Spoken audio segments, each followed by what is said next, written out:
Hello, everybody. I'm Dean Seddon, and I'm back for another episode with Kiki Stanton from Kiki Kirby Coaching and Consulting. So, Kiki, welcome. Hello, everybody. Dean, you got it right. I did.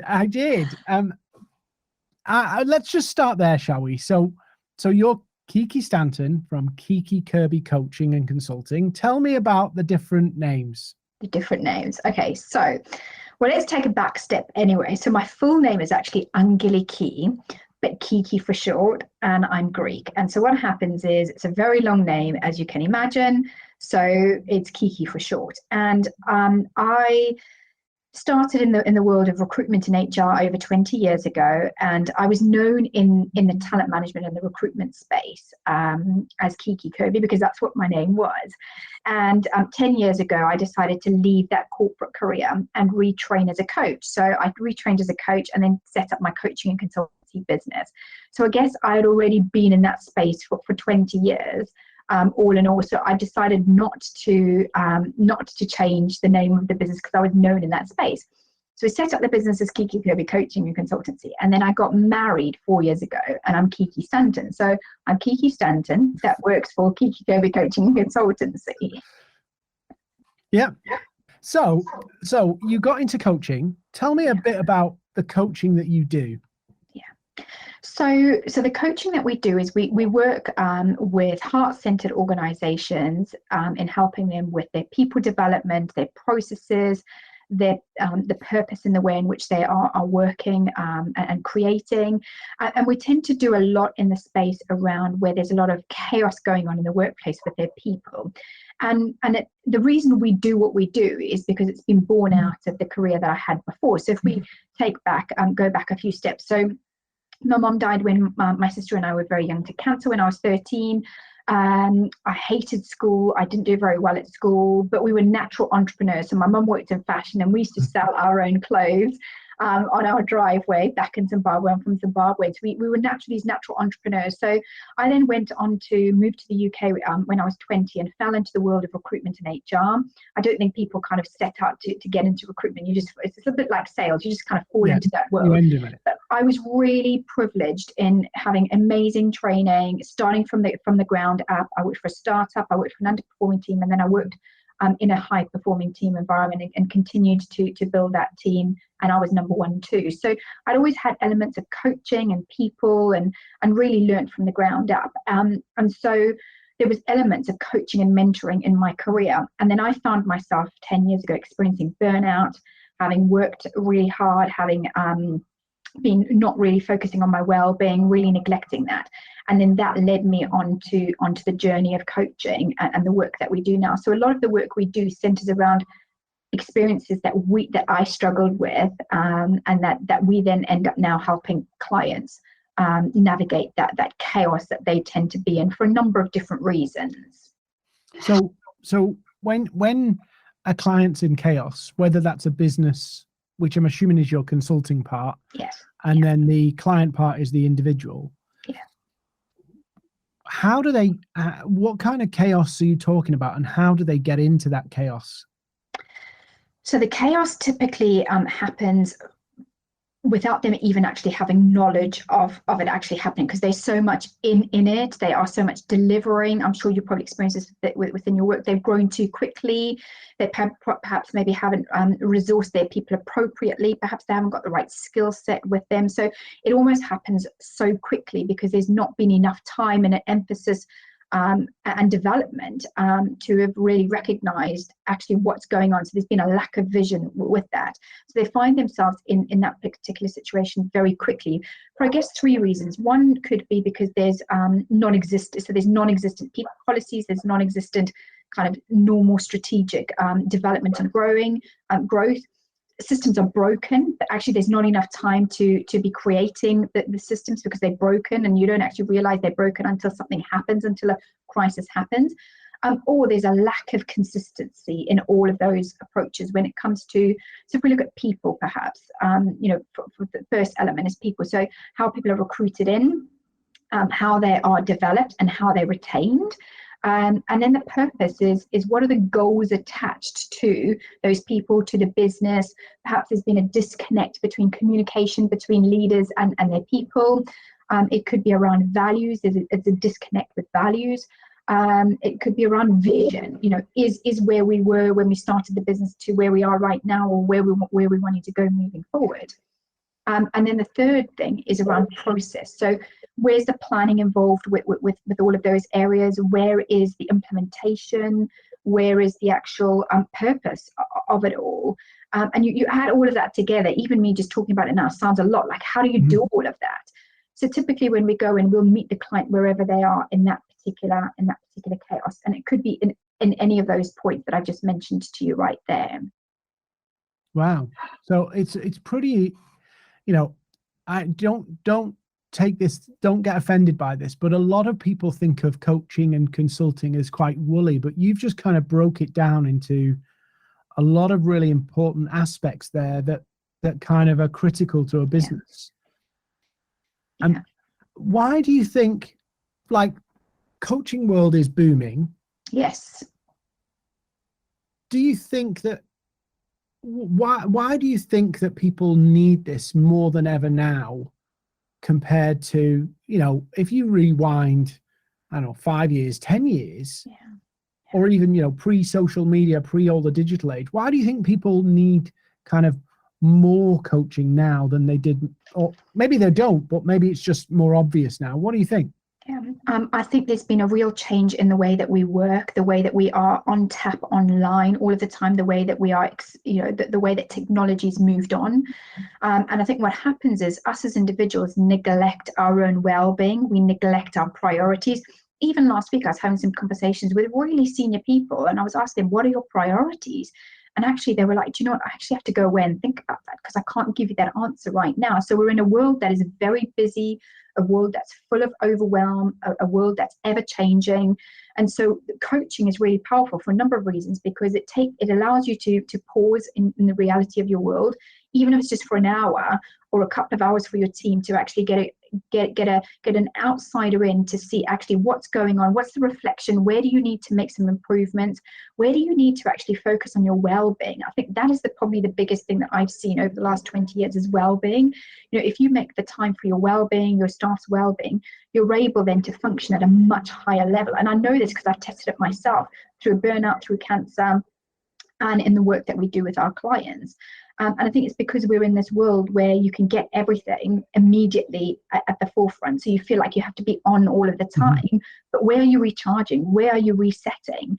And so a lot of the work that we do tends to center around high performance teams, healthier people, better bottom line results, with a more heart-centered approach. And for every organization and every team, it's going to be very different, isn't it? But I think add all of that chaos together, the way that things have changed over the last 3 years with COVID, the way that we're changing now as we're going into the world, remote working, just so many, add all of that together, add all of those pieces of the puzzle together, and coaching can help you in all of those areas, from a mindset perspective too, of a growth mindset. Very often we're living in a mindset of lack of belief or lack of confidence or imposter or comparison, comparing to others. And so we think of this particular mindset, trying to navigate the chaos, trying to navigate the growth of the business. It's challenging. So I work, majority of my world is social media. And I say to people, despite me earning my income from social media, and despite me encouraging people to use it as a business tool, I actually think that part of it is not helping us be better human beings. Absolutely. So I'll give you an example. We know about influencer culture and these unrealistic body images and all that kind of stuff.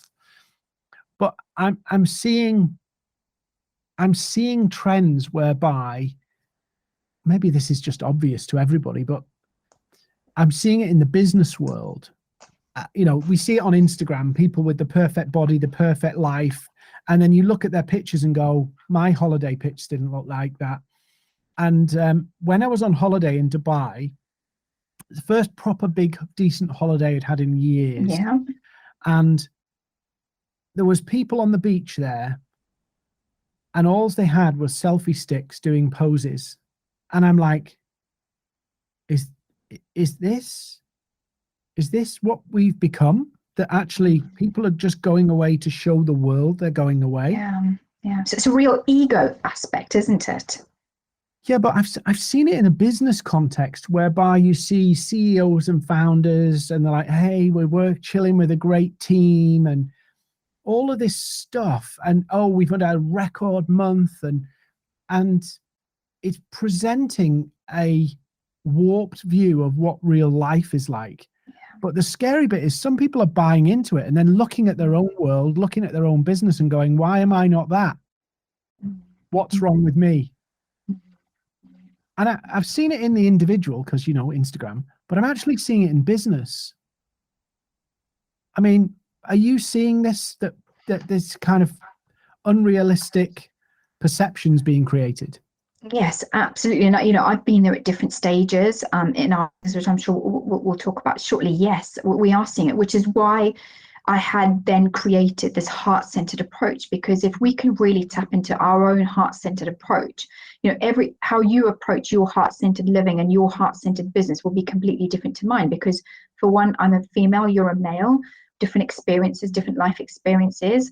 And so I encourage our clients to really take a look at their own heart-centered approach. And that might mean on the journey to get to that, you've got to realize that actually, I do want to build my business in a very external, ego-driven space, but actually, you know, focusing it on from a very egotistical, ego-driven space will only take you so far, where it then leads you to burnout. It realizes you actually don't love what you're doing.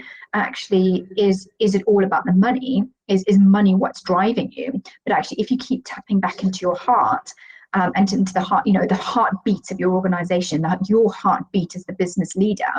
And so what I find a lot of the time is people realize, actually, do you know what? I need to rest more. I want to create my business in a different way. I want to work in a different way.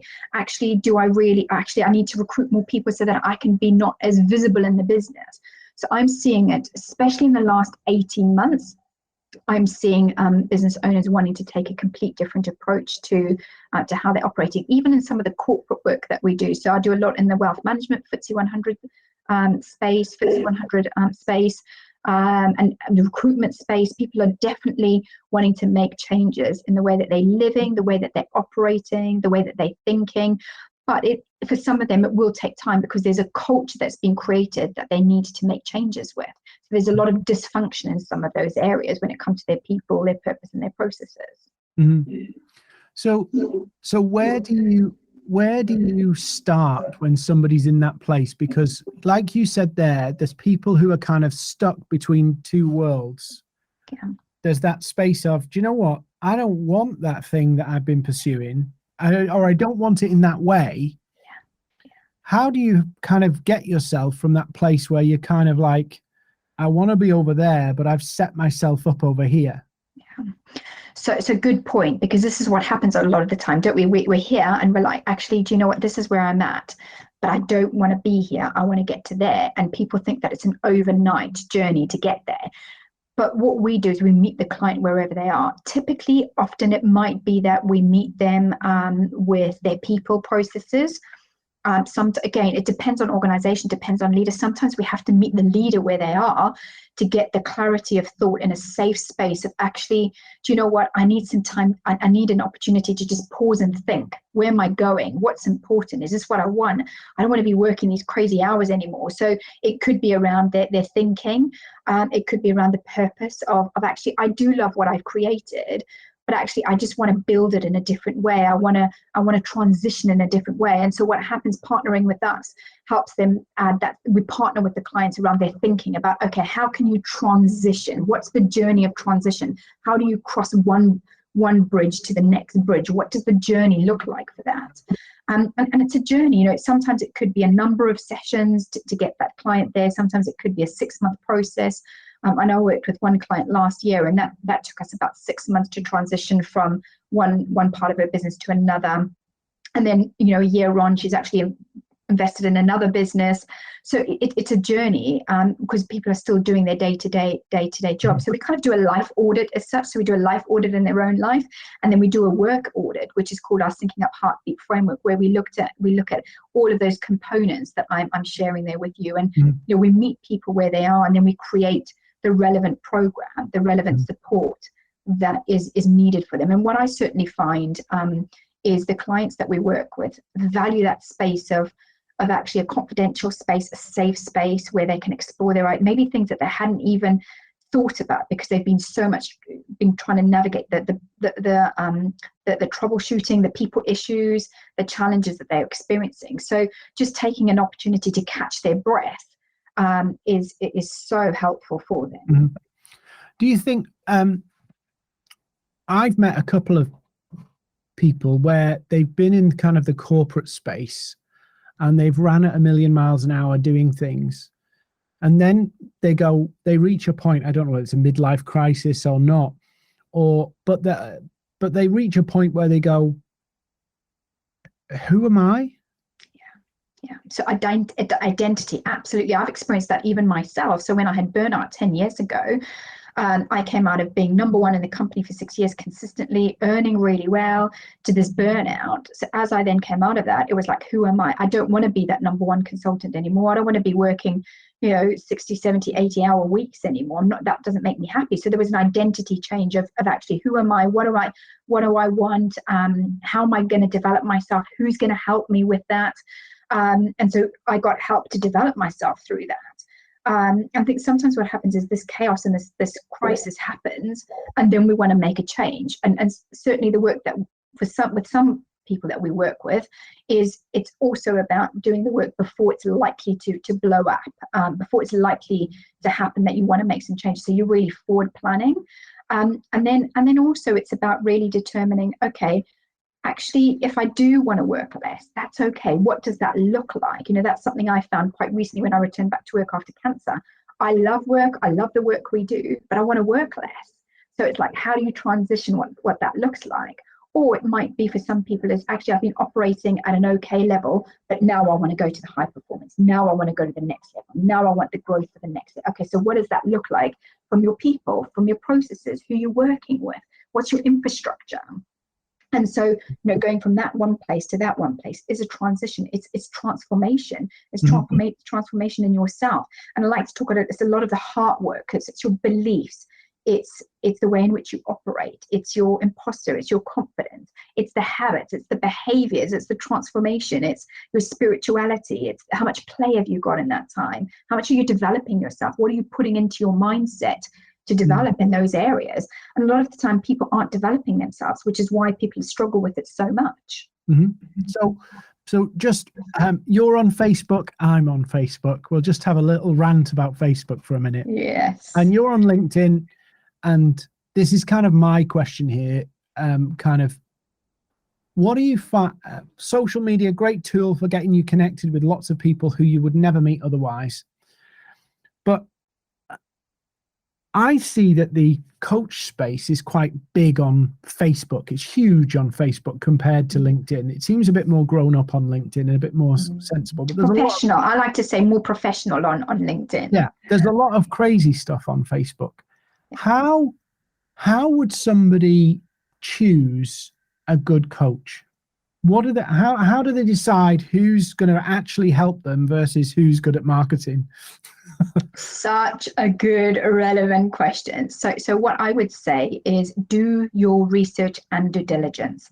Find out exactly what that person is, like what their values are, how they've grown their business, how long they've been in that space, why they are doing what they're doing, and what gives them the credibility. Are they credited? What sort of training have they been through? Who are the clients that they've actually supported?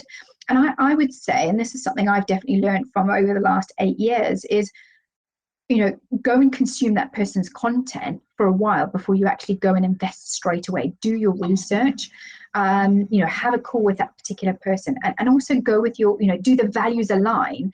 Are they trying to push you into a sale? Like, what does it look like for you? Because I think like you say, people will sell the marketing story. You get into work with them and then it's nothing like that.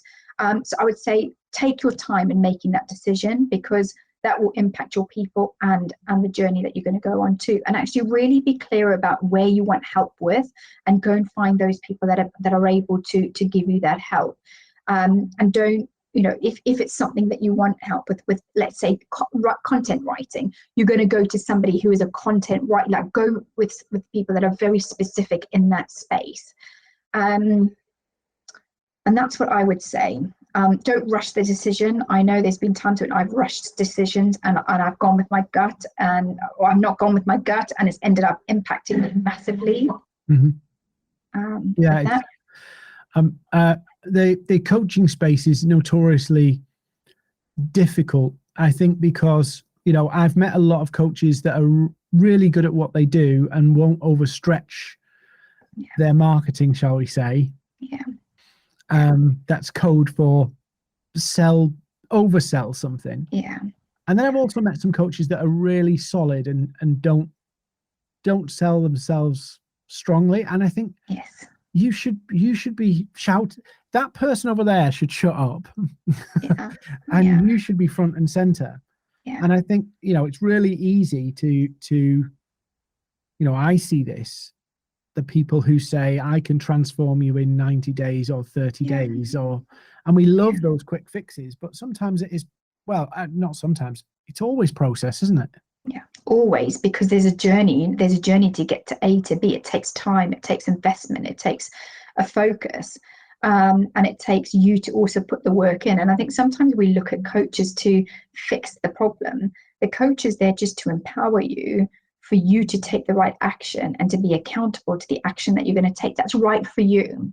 And your business.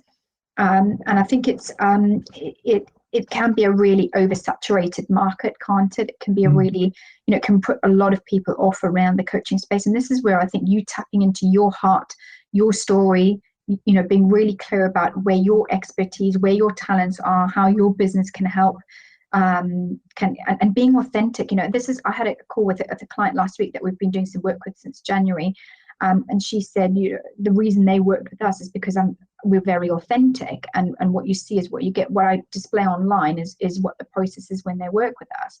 Now that's taken a long time to get there, and we still work on that every single week. It's something we continue and maintain, but it's a journey that takes work to maintain that, doesn't it? Yeah, you're constantly perfecting your craft. And I can't remember who told me this. You might have said this when we met last year. I can't remember whether it was you, but it sounds like something you'd say. And it was along the lines of, a good coach will help you understand the answers you already have. Yes. So they will almost borrow you the self-belief until you've got it, and then you can transition and then go on your own and do it on your own. Absolutely. And part of that is evolving, which is what that meaning is behind there. And I think very often we are, we're driving ego, and it's all about like me, I. But actually, if we evolve, which the meaning of that is to develop naturally into that better, more advanced state, that's when you are able to take the right inspired action that's right for you. And that might lead you somewhere to where you thought you might not have ended up, or it might take you to somewhere else better. But there's always learning. And I always say, the journey to success, you will meet failure along the way, and it's the learning along the business, which sometimes can really hurt you when you're developing your business, can't it? But it's like, what are the things that you want to be doing in your business? How do you want to stand out? What do you want to represent? How do you want to stand out in the crowd amongst everybody else? I remember I worked with a coach about 7 years ago, and he was kept saying to me, how are you standing out? What is different about you? How are you standing out? And they're tough things to get your head around. But if you can put the work in, that will make a huge difference, which I know is the work that you and Maverick do, which is huge in helping clients understand their messaging, their content, how they market themselves. It's huge. So just one final thing I want to ask you. You keep talking about heart-centered. Can you, for a northern unemotional person like me, Can you break down what that means? What does that mean? Well, actually, before I answer it, what does it mean to you? So instantly you've said non-emotional, northerner. So when I say the word heart-centered, what does it mean to you? Do you know, but that's the, I think caring, I think compassionate, I think kind of there's an inner like rudder. In a knowing, in a belief. Yeah. In a belief and some, I'd almost say I'm mixing metaphors, but like a gut instinct of this is who we are and this is what we're about. Yeah. So there's elements of that too, but I think what happens a lot of the time is we are operating from our external world, aren't we? Of, okay, I need to do this because of this. I need to do this because it's showing this. I need to be visible because of this. And our external world drives our behaviors and our habits. And we don't start to look at our internal world of actually, how am I operating? What's important to me? What are my values? What am I enjoying doing? What do I love doing? Where's the courage? Where's the confidence? Where's the faith? Where's the belief? Where's the self-leadership? All of these things. And so there's matters of each of our hearts that need attention. And we don't really pay attention to the matters of the heart until we really have to, until we completely burnt out, or we don't want to feel those emotions of joy, or because we maybe haven't experienced joy in a certain way. So the matters of the heart are, it's your courage, it's your belief system, it's your strength, it's areas of your calmness, your curiosity, the creativeness within you, and often you can feel it. It's about the feelings, tapping into your feelings of, okay, what am I feeling here? What is feeling aligned? What's feeling authentic? And sometimes the feeling of what the authenticity and the aligned isn't where you thought you might end up. So it's being brave enough to speak up the truth of what's important for you. And it takes time to feel this. It takes time to tap into that. It's that real piece of clarity. It's that piece of feeling of taking the action. So it's really taking a discovery upon your internal heart, your internal world, that then will represent your external world, versus going external and taking the action. It's actually marrying both of them up together. It's and for some, I know sometimes when I've been running at 1,000,000 miles an hour, when I stop, there's this lag between the kind of Dean that's been running at 1,000,000 miles an hour and the actual Dean. Yeah. Am I talking nonsense, or does that make sense? No, absolutely, because all of my clients experience that. So, but what my passion is, and this is what I love helping my clients with, is making sure that you can operate from actual Dean at least every day. And you can, because I've done it myself and I've seen my clients do it. It'll take a journey to get there, but it's really, because then you make the right business decisions. You then are coming from that place of actually, this is what's really important. This is what the business decisions that are really important. And it's a shift of behavior. It's a different type of leadership. You're self-leading yourself. And a lot of the time, when we're in a self-leadership position, we're coming from a place of calmness. We're coming from a place of curiosity. We're coming from a place of creativity, coming from a place of confidence, all of those C's really. But when we're running 100 miles an hour, often we are running from that external view, don't we? And I've definitely noticed, and I've seen this with our clients over the last 10 years, the more you slow down and take the right inspired heart-centered action in your own heart-centered approach, is the way that you're going to create the results that you want to create, because you're not rushing ahead. We're so busy wanting to learn to work harder and work faster. But what about if you learned more about your heart and what's important in the areas of your values in your heart? Wouldn't that be a different, wouldn't that show something different?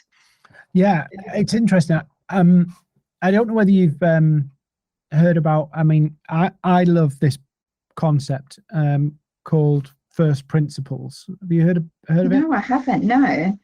So it's actually something Aristotle coined the phrase of it.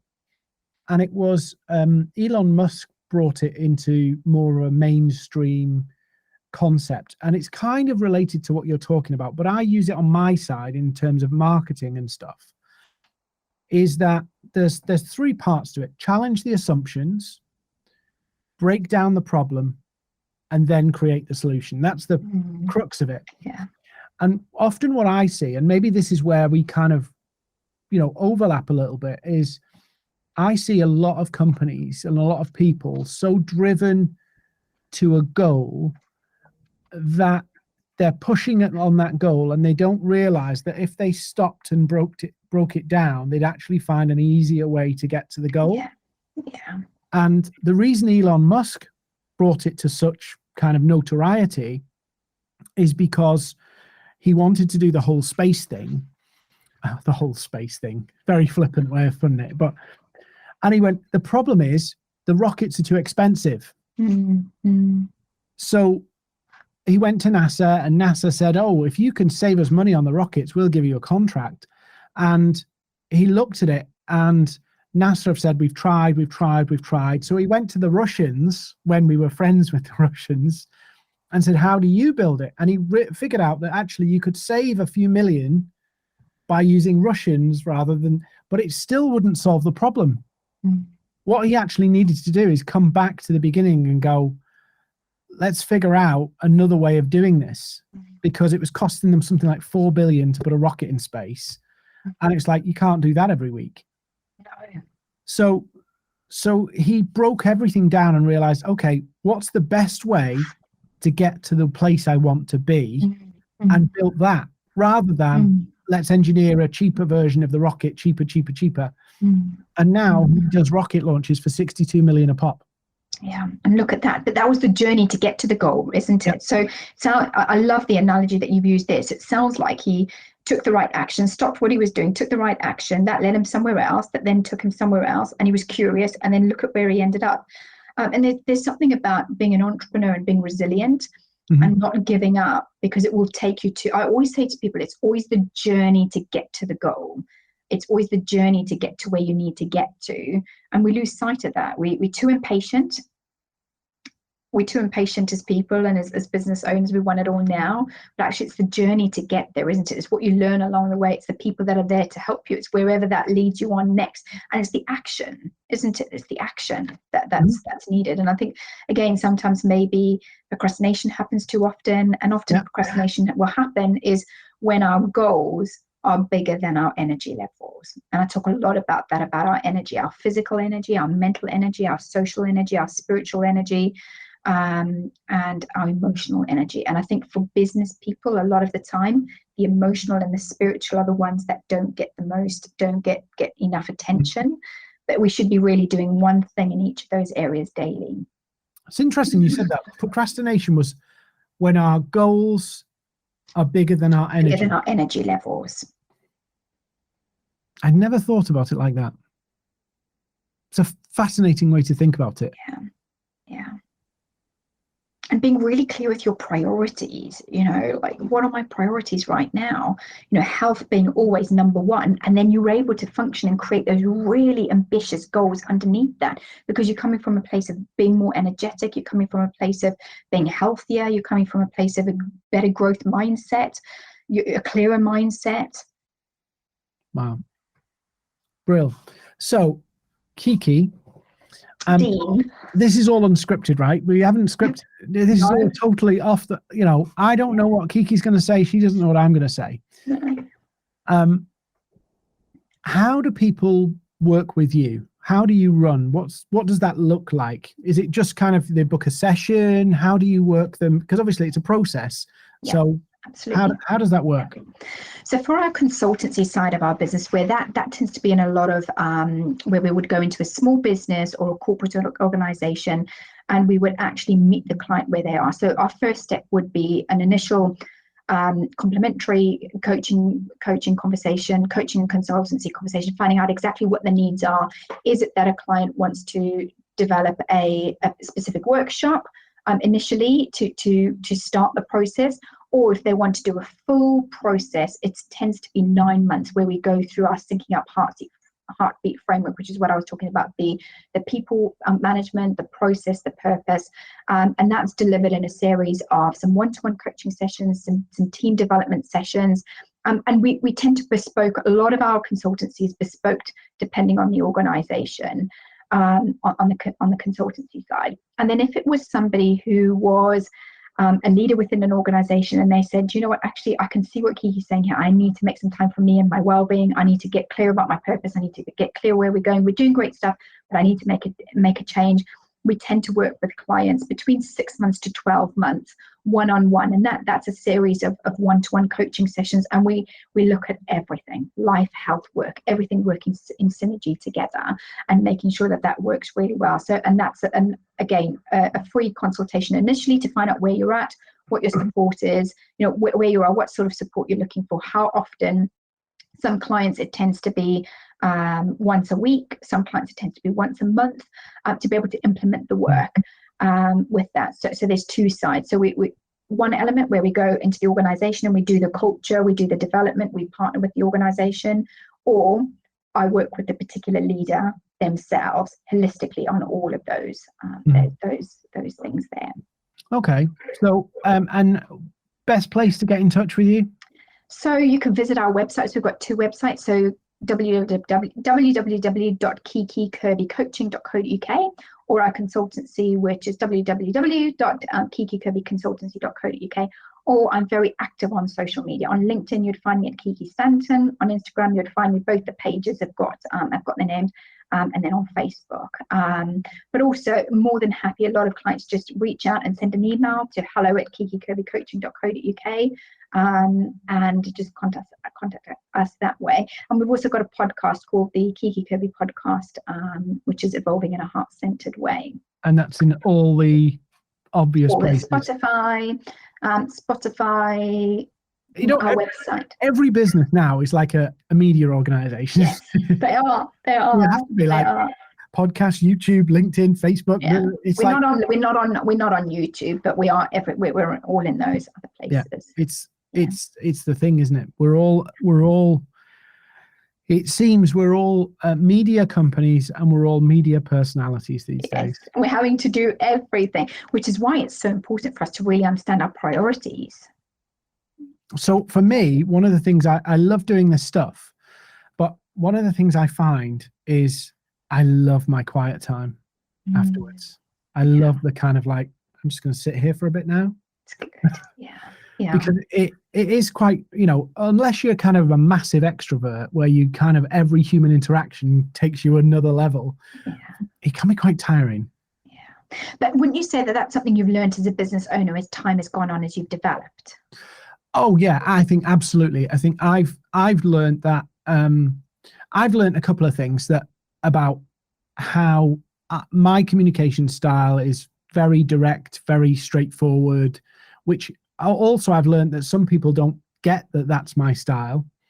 So somebody I'll say, well, what are we talking about? Cut to the chase. What are we talking about?